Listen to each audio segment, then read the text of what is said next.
This is OnePlus HQ in Shenzhen, the beating heart of design, innovation, and technology. Now, this episode is all about the new OnePlus 15. And you might be wondering, what happened to the 14? Well, we skipped it because this isn't just a small jump. It's a 2-generation leap. Let's see what you think about it. We've got this kind of evolution of our design language, and we're changing it up again now for the OnePlus 15. Why is now a good time to do? So actually, we have been refreshing our design language from time to time, as you can see. Last time we did that was in the 10 series. And ever since then, we've kept hearing feedback from our community that they want like a cleaner, simpler design. So actually, that was what we did already, like with the 12 and 13. You can see that we have been trying to remove some of the unnecessary elements in the camera decoration.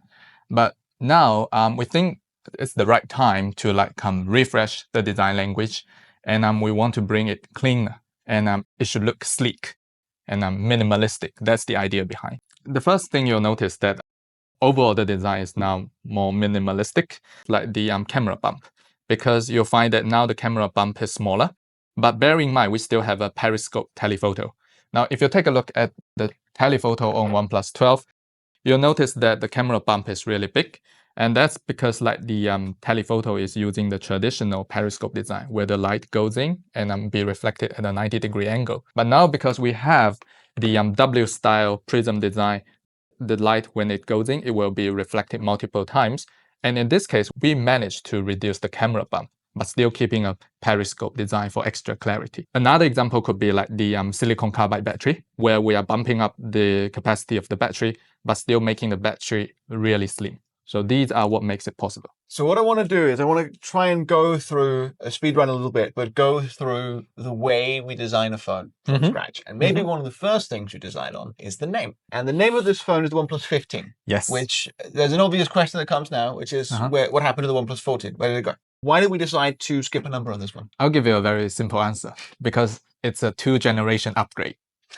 Yeah, that's easy enough. Yeah. So we'll get into how the hardware is a 2-generation upgrade a little later. But I want to talk about the outside first, and then we can look in. So let's start with sort of the inspiration and the base design principles and the philosophy. How do we start out with finding that? So when we start designing a phone, our design team will listen to the feedback from our community. They try to understand what the users want. So for example, they study the latest trend report, like what are the trending colors of this year. They also go to the mood boards where they have nice little stuff like this that can feel the different touch and feel, the different feelings that you are going to get with this kind of design.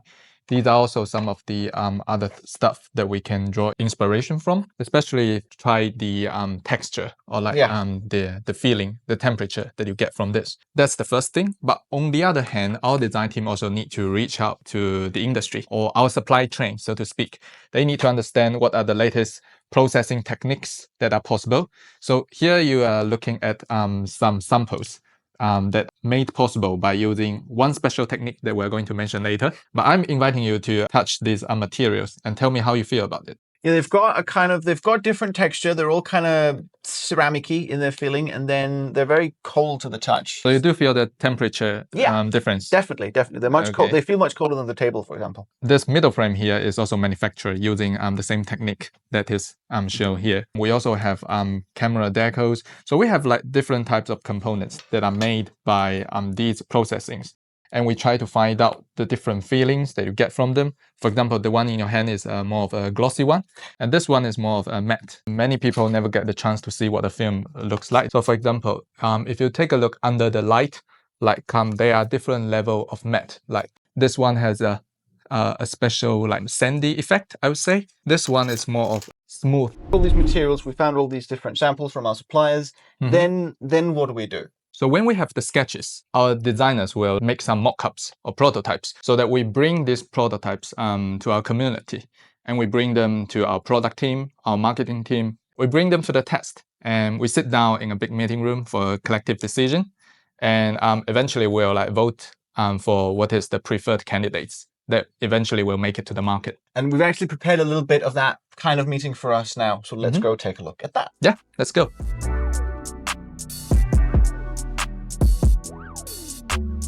obviously we've got quite a few phones lined up here, a little more than the 3 we ended up making. So what are we looking at here?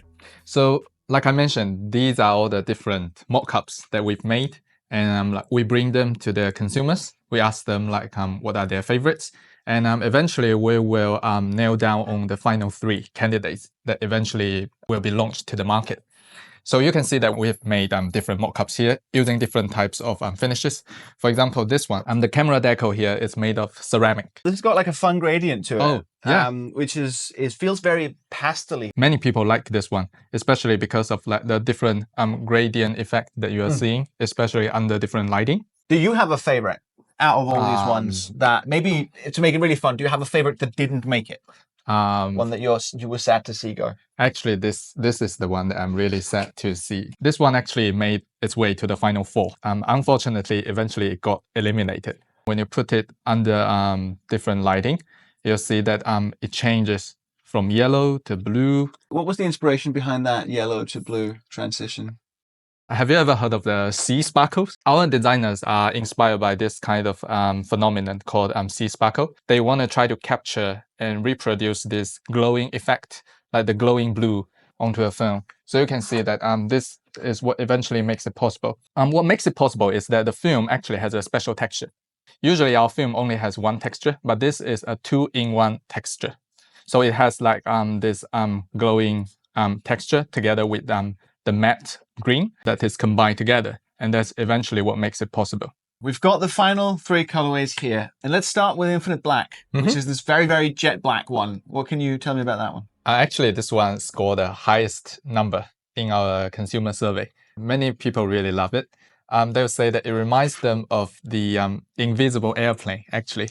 Or some of them mention that it reminds them of a sports car, because this black is really a pure and dark level of black, and they really love it. We were talking about earlier when they were doing photography of the phones, that one of the photographers was like, we need more light on it. But exactly. They couldn't light it up. That's the beauty of it, like because it's so dark, so pure, so that there's minimized reflection. So actually, it's really difficult to put more lighting onto this one.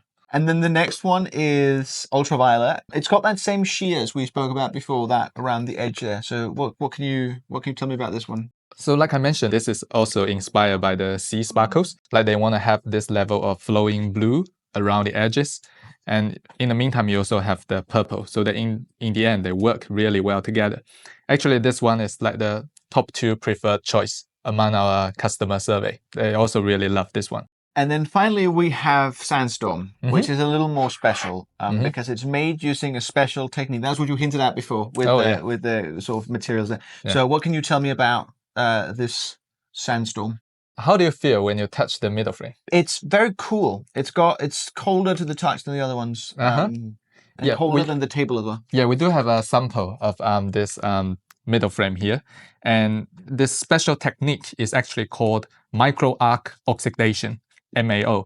So what micro arc oxidation means is, because in order to bring out the metallic finish and to finalize the color of the metal middle frame, it has to go through a process called oxidation. Now, usually, traditionally, if you want to oxidize the middle frame, you need to use acid, like liquids that contain acid, which is not environmentally friendly. And now on OnePlus 15, we are actually the first in the industry to use this new type of oxidation called MAO, micro arc oxidation, on the middle frame. Like we are the first in the industry to do this on the middle frame. And now the process goes like, you need to use very high voltage electricity to strike on the surface of the metal in order to create a ceramic coating.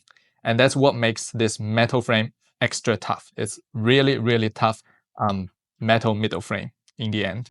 Another thing I want to talk about, if we turn the phone around, we've been talking about the back of the phone a lot now, but if we look at this here, you can see the bezels around it. They're very, very thin, 1.15 millimeters. How did we get them down to that size? We can talk a little bit about this because, as you might recall, for years, many companies have been trying to reduce the bezel of the screen. You might recall, like back in the old days, like the 3T or like the 5 series, we used to have very thick bezel on the lower part of the phone, right? Like we call them chins, perhaps. And Ever since then, we've been trying to reduce that big chin, and we did manage to achieve that by bending or folding the lower half of the display. We fold it backward. It's actually circuit. It's the lower part of the display is actually circuit. So we fold them backward, and we manage to reduce the chin. However, you might have noticed that even though we have done that, the lower bezel is always thicker than the other ones on the left, right, and top. This is a OnePlus 13, and you'll find that actually the bezel at the bottom is the thickest. It's actually at 1.99 millimeters. The one at the top is at 1.9 and 1.75 on left and right. Now, why is it always thicker? Because when we fold it backward, we do need to reserve some space in order to better protect the circuit, especially like when the phone dropped to the ground.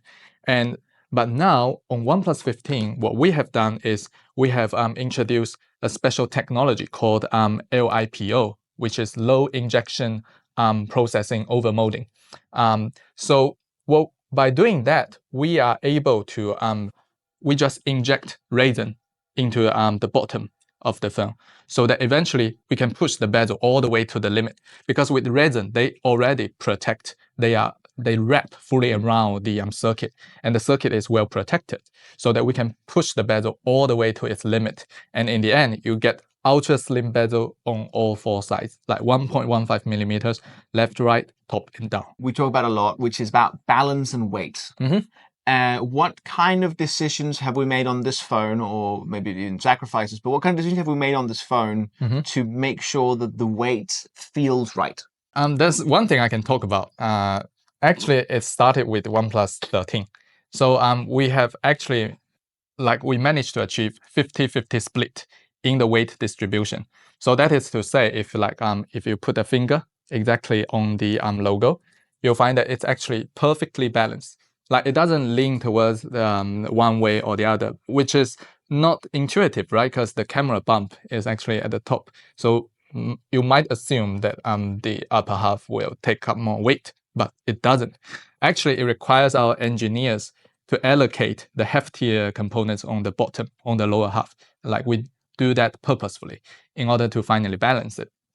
And actually, this continues with the OnePlus 15. You can find that if you put your finger here, it's also perfectly balanced.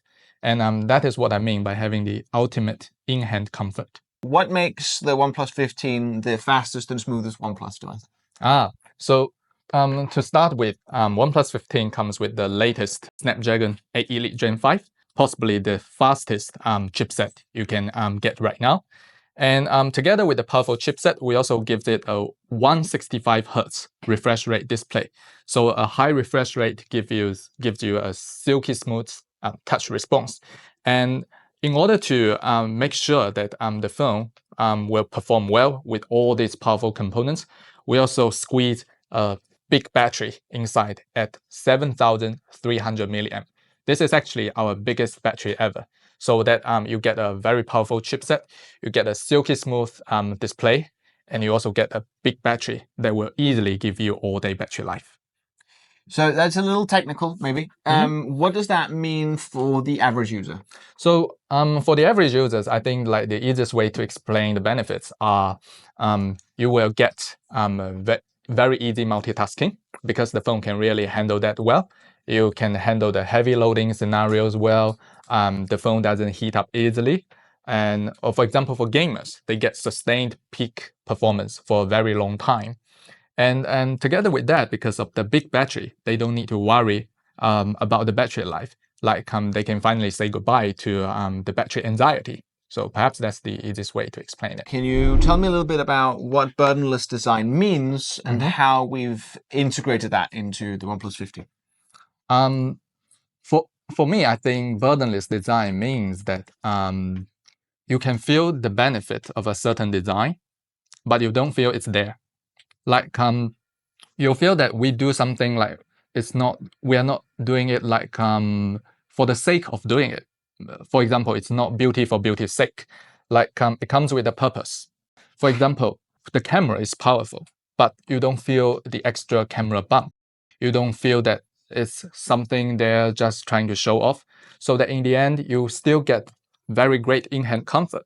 And that when you see a beautiful scenario you want to capture, you can just easily take out your phone and capture it. Like you don't feel the extra weight by the camera bump. You will always feel that there's great in-hand comfort. That's an example from the hardware side. But on the software side, we actually have many similar designs like this. Like you'll feel the benefit of it, but you don't feel that it's there. For example, the icon will go back with a bouncing animation, just like the way you bounce a ball. Perhaps this is just like this, like it will bounce back naturally. And this is intuitive, but you don't feel that it kind of interferes with your daily usage. Like you can appreciate the benefit of it, but still you feel that it's smoothly bending. And I think that's my understanding of the burdenless design. So it's about making something that it helps you do what you want to do, but doesn't ever get in the way. Oh yeah, exactly. Yeah, to get in the way. Very. So obviously we've spoken about the performance chops. I want to put the performance chops of this device to the test a little bit. So how about we play a game of Call of Duty? Oh, let's do it. There we go. All right, let's go. Oh, Aske, I think I have an incoming message. Let me find a safe place to hide first. Yep. Sorry, getting busy. I'm back, Aske. What is your favorite thing about the OnePlus 15? Your favorite detail? I think there's one nice detail I want to mention, which is now the speaker at the top and the bottom are fully symmetric. The speaker at the top on OnePlus 13 used to be 10 by 12, but now we have upgraded the speaker at the top so that now it's 10 by 15. It's actually 10 by 15 both at the top and at the bottom, so that now the speaker is fully symmetric, so that you actually get a more balanced soundstage, so to speak. So what do you mean by balanced soundstage? Now, if you think about the OnePlus 13, because the speaker at the top is smaller, usually when you like watch videos or like play games, you'll feel that somehow the sound coming from the speaker at the bottom is higher, so that you'll find that the sound stage always leans a little bit towards the bottom. But now you don't feel that, because it's fully symmetric, and you'll feel that it's really balanced, so that it's actually a more immersive entertainment experience, so to speak. Very nice. Gonna have to test that at some point soon when I get my hands on one myself. Thank you very much. That's all for now. I will come back to you later because I want to talk to you about the camera on OnePlus 15. We're not quite done, but thank you so much for your time so far, and I'll see you later. Thanks for having me. Cheers. Cheers. So there you have it, the OnePlus 15, a 2-generation leap in design and technology, a return to our roots, and the fastest OnePlus phone ever. With 3 colors and 3 different stories. Infinite Black, the darkest matte black ever used on a phone. Sandstorm, a shimmer designed and built with 500 volts of electricity. And Ultraviolet, a subtle shimmer until it hits the light, and then it glows. This is the OnePlus 15. You don't just see the difference, you feel it.